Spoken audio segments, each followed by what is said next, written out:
Welcome into another edition of the Coaches Show. In place of head coach Shelley Klaes-Bawcombe, we have a couple of captains, Carter Reifsnider and Jaci Gordon, filling in for the coach. Ladies, thanks for joining us. And first, just talk about the last 12 days you've had off between games. What are some of the things you guys have worked on? I can go. So we've really worked on connecting both ends of the field. That was something we struggled with a little bit in UNC. So we've been trying to work on having great energy on defense and attack and kind of transferring based off of good things that happen. Yeah, communication has really been a huge focus for us over the last week since our game against UNC. We're just really excited to have another opportunity, so we're looking at the positives rather than the negatives. Is it weird to you have this long build up to the season? You have a big game against Carolina, and then you don't play for another week and a half. Yeah, it was a little bit different, but I also think it's been really good for us.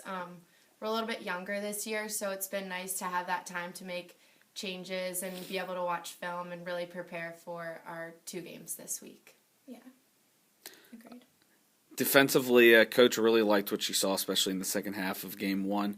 What are some things that you guys took away from a player perspective from your efforts in Game 1?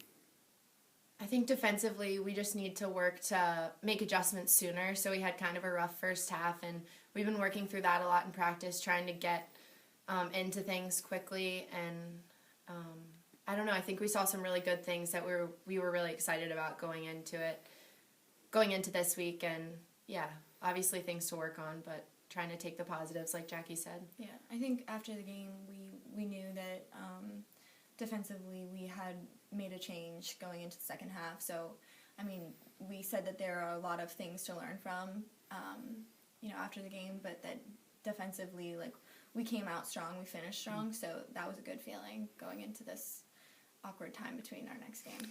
As a senior captain in the offensive end of the field, what do you kind of tell your teammates to kind of help create more scoring chances and finishing on those opportunities?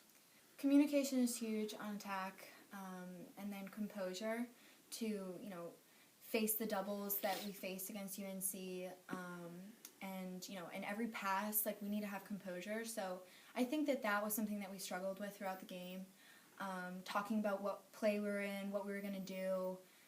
So that was tough, but we've definitely made improvements since then, and I think that we have a different attacking unit going into this game against Virginia Tech, one that I think gives us confidence that we can, make a difference compared to last game. But definitely composure and communication are huge for, finishing on attack, because it starts with just, getting around a double and making a good pass, simple things like that. It's back to the basics, so that's what we focused on in practice this week.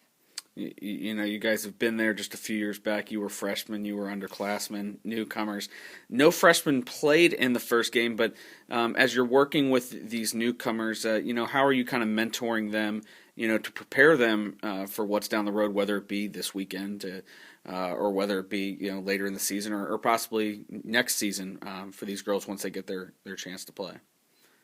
Yeah, I think we have a lot of freshmen who are really helping us prepare for game day, and I think that just because they're not playing now doesn't mean that a couple weeks, a couple months from now they won't be playing, especially because we have a lot of older girls on the field right now. But once you get the feel for kind of how things work, I think it will give them confidence to be able to step up and kind of learn how things work. Yeah. I think when we were freshmen, we were always told to never get complacent. And so, that's been something that we've always encouraged since then. And now that we're seniors and we're captains, I think that we have done a good job being leaders and helping to give our underclassmen confidence and even our upperclassmen as well, because you never know what's going to happen. And so we just need to be ready for anything, and our freshmen know that. So, ladies, talk to me a little bit about Virginia Tech, kind of what you see out of them on tape. And, they've won 3 in a row. They've also had 3 more games than you guys. So, what do you see in the scout about the Hokies? I mean, they're a strong team. Any opponent that we face is going to be strong, and we know that. So, but we always say, the focus isn't who our opponent is. The focus is on us. So, obviously we watch film and we scout the team and we learn what their strengths are, we learn what their weaknesses are. But we do that knowing that we're going to combat whatever they have coming at us on game day. So, Yeah, I think we're just excited for another chance to play after a long break. yeah. Well, ladies, we do appreciate the time. Good luck this week against Virginia Tech, and then on the weekend when you head up the road to UConn for your first road game. Thank you. Thank you.